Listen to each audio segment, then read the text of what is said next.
1 Corinthians 3, the voice. My brothers and sisters, I cannot address you as people who walk by the Spirit.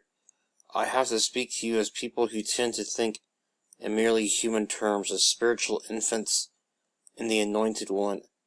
I nursed you with milk, as a mother would feed her baby, because you are not, and still are not, developed enough to digest complex spiritual food.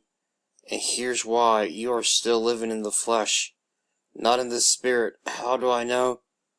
Are you fighting with one another? Are you comparing yourselves to others and becoming consumed with jealousy? Then it sounds like you are living in the flesh, no different from the rest who live by the standards of the rebellious and broken world. If one of you is saying, I am with Paul, and the other says, I am with Apollos, aren't you like everybody else? So who is Apollos, really, or Paul for that matter? We are only servants, agents who led you to faith, and the Lord commissioned each of us to do a particular job. My job was to plant the seed, and Apollos was called to water it. Any growth comes from God, so the one who water and plant have nothing to brag about. God, who causes the growth, is the only one who matters. The one who plants is no greater than the one who waters. Both will be rewarded based on their work. We are gardeners and field workers laboring with God.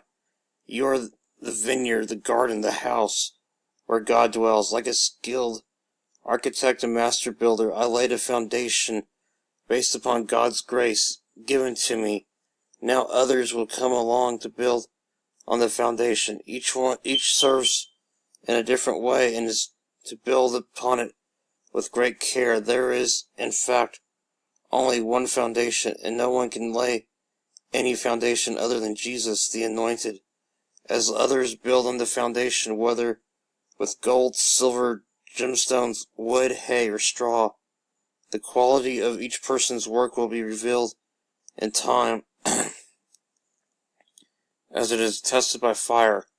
If a man's work stands the test of fire, he will be rewarded. If a man's work is consumed by the fire, his reward will be lost, but he will be spared, rescued from the fire. Don't you understand that together you form a temple to the living God, and His Spirit lives among you?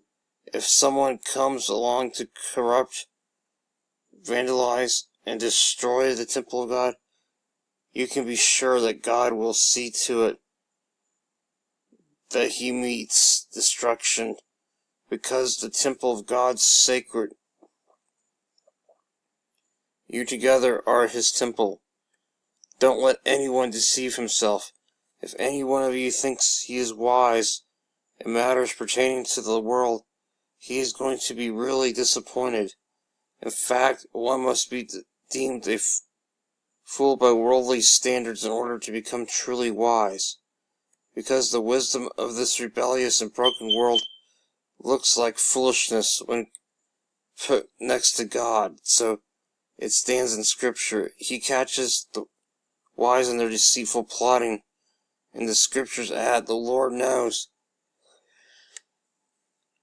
the highest thoughts of the wise, and they are worthless. So there is no reason for anyone to boast in human leaders. You already have it all.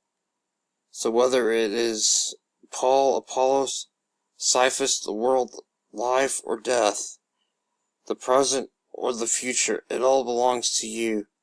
You belong to the Anointed One, and the Anointed One belongs to God.